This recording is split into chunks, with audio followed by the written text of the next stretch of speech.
আমরা বোধহয় রাজপথের পর্ব শেষ করেছি।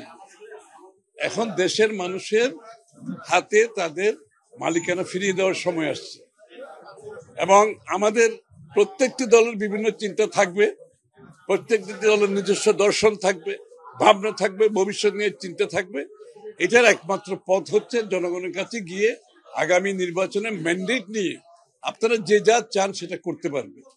আমাদেরকে তো জনগণের কাছে যেতে হবে, ম্যান্ডেট নিতে হবে, সবাইকে নিতে হবে। সুতরাং জনগণের কাছে না গিয়ে আমরা যে এখানে আবার আগের মতো ওই মানে গণতন্ত্র যদি বলতে বোঝায়, সেটা হচ্ছে গণতন্ত্রের সমর্থন নিয়ে আপনাকে পরিবর্তন করতে হবে।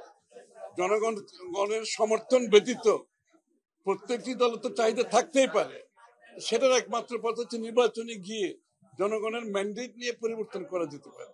এর বাইরে কিছু করতে গেলে সেটা গণতন্ত্রকে বাধাগ্রস্ত করবে।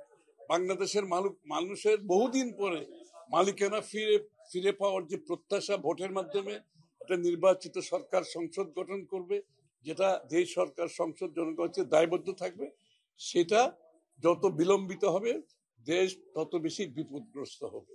আমি বলছি একটা কথা বারবার, যে সমস্ত আন্দোলনের পরে, বিপ্লবের পরে যেই সমস্ত দেশ যত তাড়াতাড়ি নির্বাচিত সরকারের মাধ্যমে গণতান্ত্রিক প্রক্রিয়ায় ফিরে যেতে পেরেছে, সেই দেশগুলো ভালো করছে। আর যারা বিভক্তির মাধ্যমে বিলম্বিত করেছে, সেই দেশগুলোতে আপনি দেখবেন সিভিল ওয়ার চলছে, সেখানে সমাজে বিভক্তি চলছে এবং অর্থনৈতিকভাবে পঙ্গু হয়ে গেছে। গণতন্ত্র তো দূরের কথা, একটা কি বলে ফেইল্ড স্টেটে পরিণত হয়েছে। আমরা বাংলাদেশকে সেদিকে নিয়ে যেতে চাই না।